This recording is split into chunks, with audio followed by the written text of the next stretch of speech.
Okay, so for an oblique drawing, you would treat it the same way you would with an isometric in the beginning. So you have your borders. I left out my title block, but you would normally put in your title block and then have your borders and everything. And then get your little X for the center of your workspace there.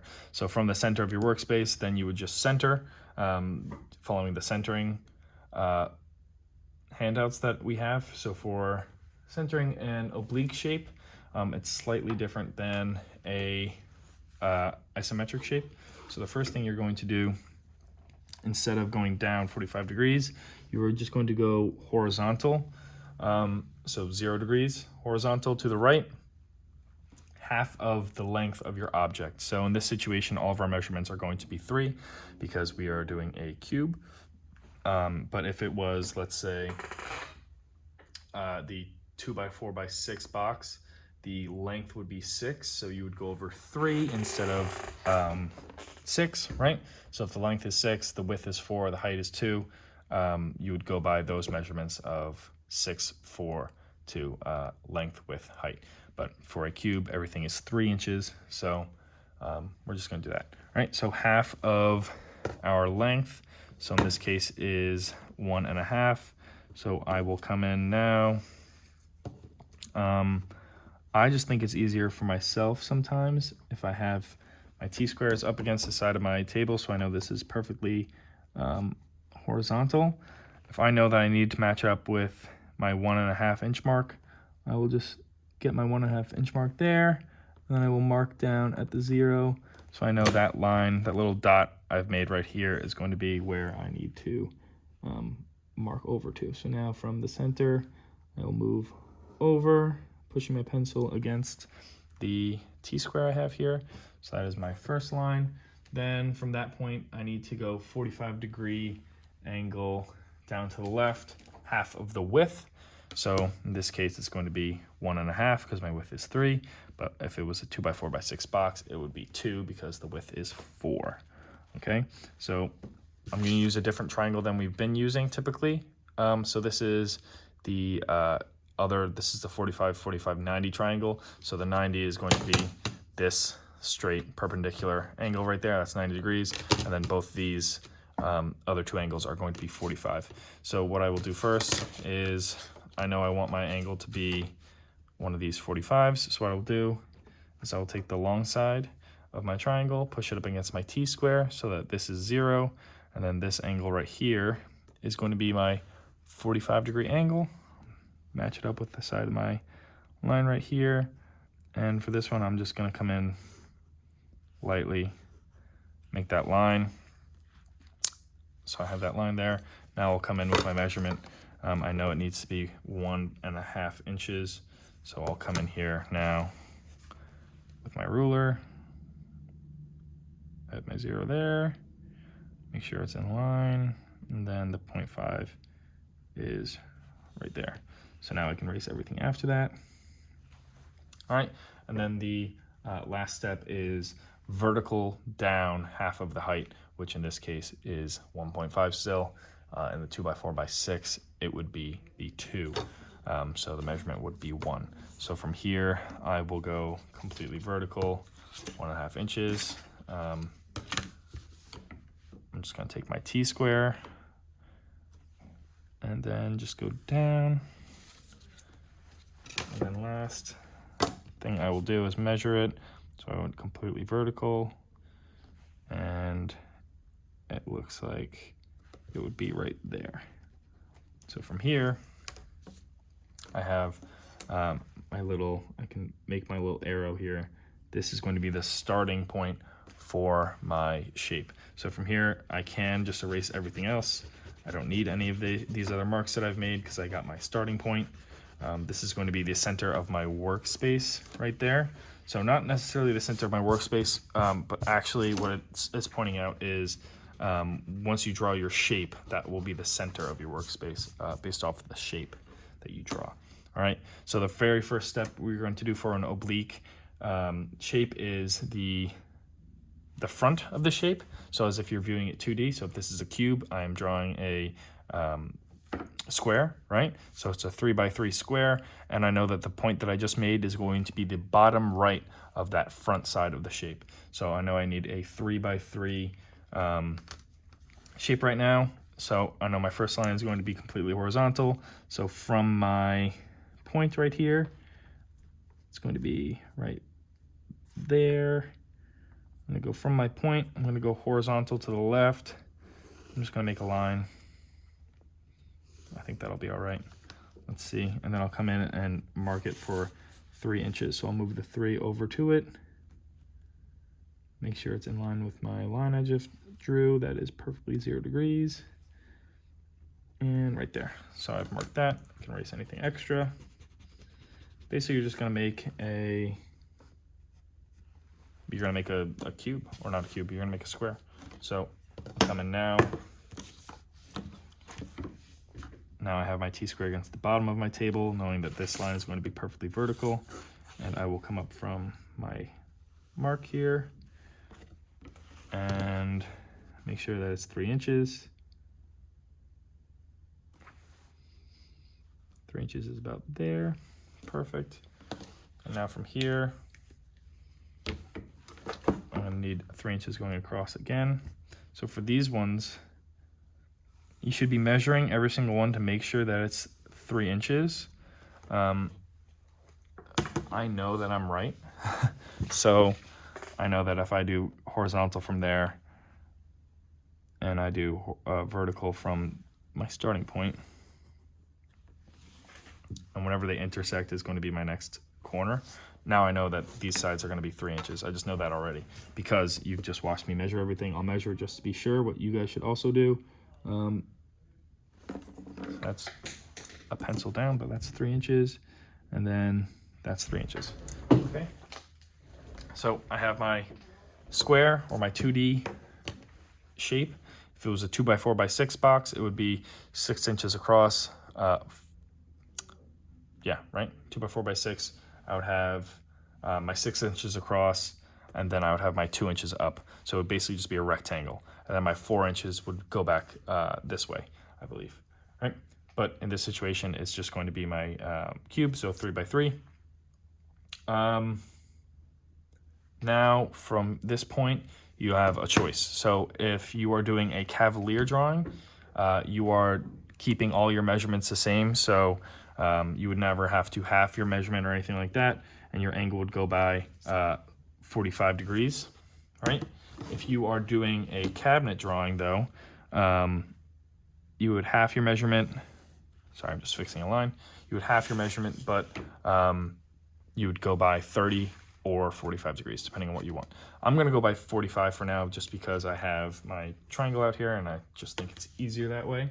So first, I will just do a cabinet drawing, just because I think it's going to be easier. So I'll do a cabinet drawing, and then I'll just erase it, any of my extra lines right afterwards. So for a cabinet drawing, you are going to use a 45-degree triangle. All my measurements will be exactly the same. So I will come across here, line up my triangle with the bottom of my triangle with my T-square, because this is a 45-degree angle. And I'm going to go make sure it intersects with my corner. I'm just gonna go up there for now, and I'll do the same thing up here. I won't even worry about the measurements at the moment. I'm just gonna make my lines. There we go. And then my last one up on the top left. So all 45 degrees, no matter what. These are all 45-degree angles, right? So from here, what I will do is now I need to do the measurements. So for a cabinet drawing, or for a Cavalier drawing rather, you would just leave the measurements the same. So I know all these sides should be 3 inches, so I'm going to mark them off as 3 inches.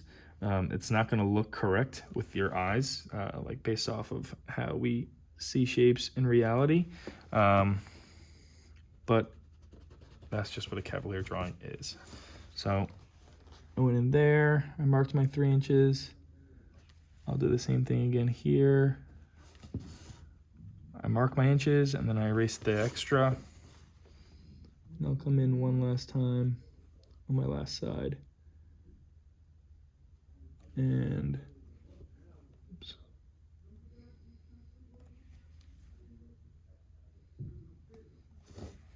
And I marked it. Now I come across. All right. So now what should happen is, if I did everything correct, if I go across from one of my lines horizontal, it should be perfectly in line with my other line.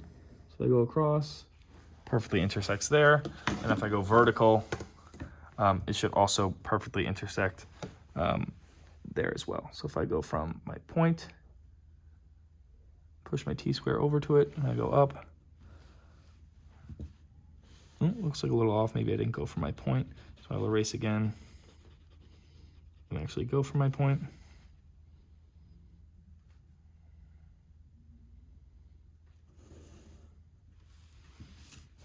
All right, so it looks like it's slightly off. So maybe I made a mistake somewhere, so I'll go back and double check, which is perfectly fine, keeping everything nice and light. I'll come through again, make sure my lines are 3 inches. All right, see, so what happened was my line wasn't perfectly 3 inches. It was 1/16 off, so I'm gonna erase a little bit of it. I'm gonna correctly mark it, which is why we double check everything. Correctly mark it right there, which was slightly over. And now, if I come from the top,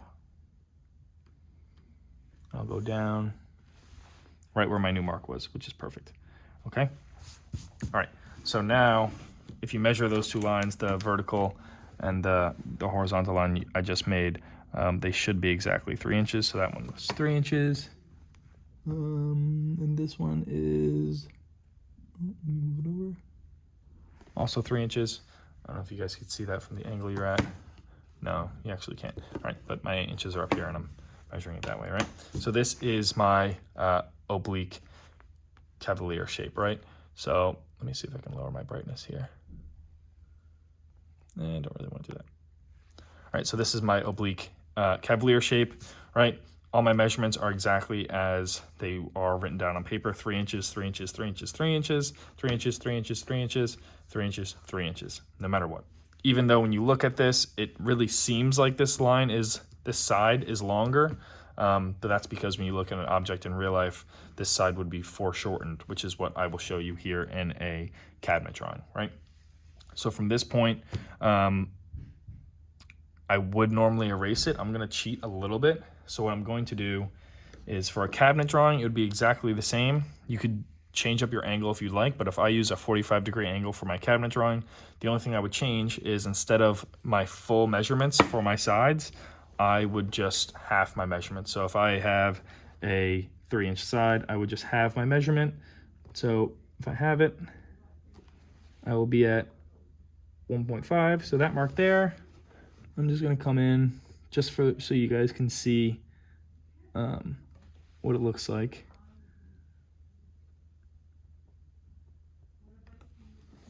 There, and then last but not least,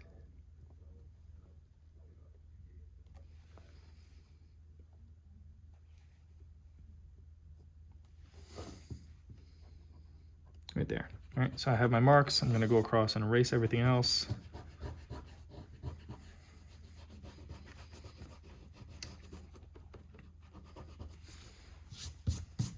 All right, so now I have my sides are significantly shorter, literally halfway, but now it'll look more realistic in the sense of how we perceive the object to look in real life, right?